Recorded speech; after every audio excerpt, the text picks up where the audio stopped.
Okay, back for random assortment number 4. Say we have a piecewise function g, and they say this is the derivative of f. So I would label this as f prime, just so you make sure you have that straight.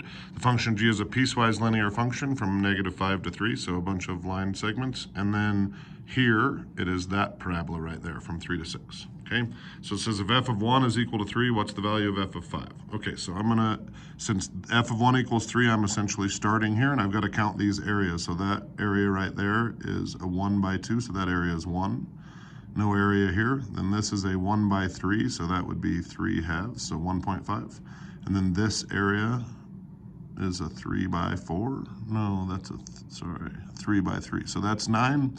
1.5, so that's 10.5, and that's 1. The 10.5, left to right, this would count positive, and this would count negative.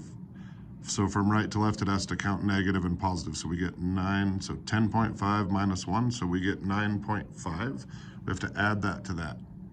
So this is our starting point. So we get f of -5 is equal to 12.5. Okay. Part B says find the integral from 1 to 6 of g of x dx. Essentially, I have to split this up into the integral from 1 to 3 of g of x. And then I have to add that to the integral from 3 to 6. 3 to 6, I'm going to have to use the actual function. Okay, so this part from 1 to 3, that is just that little square right there. It's 2 by 2, so that area is 4. And then this, I can do this, I could square this out, or I can do it just as it is. So if I start with x minus 4 to the third, I need to get a 2 right here, so I'll go like that. If I took this, I'd get 2x minus 4 squared, and the chain rule would be a 1, so I think I'm all good there. I'll do that from 3 to 6. So I'm going to factor out the 2/3, and I'll plug in a 6, so that would give me 2 cubed. Minus, I'll plug in a 3, that'll give me -1 cubed. So I get this 4 plus 2/3, and I get 8. Minus -1 cubed is -1, so that'll become a +1. So I get 4 plus 2/3 times 9, 3, 6, so I get a 10. Okay.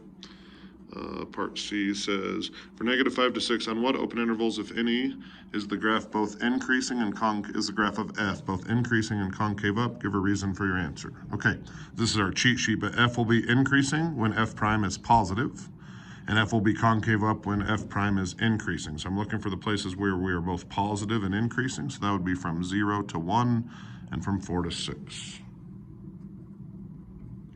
Now I would write this out better, but I'm holding a phone in my hand, so I'd say f is both increasing and concave up on 0 to 1, 4 to 6, and I would say because these are the intervals where f prime is both positive and increasing. Okay. Part D says find the x-coordinate at each point of inflection on the graph of f. Give a reason for your answer. So a point of inflection is when the second derivative changes signs. So when f double prime changes signs, there is only one place where f double prime changes signs. So it goes from positive to negative or negative to positive, and that is at x equals 4. So I'll say f has a point of inflection at x equals 4 because f double prime changes signs there.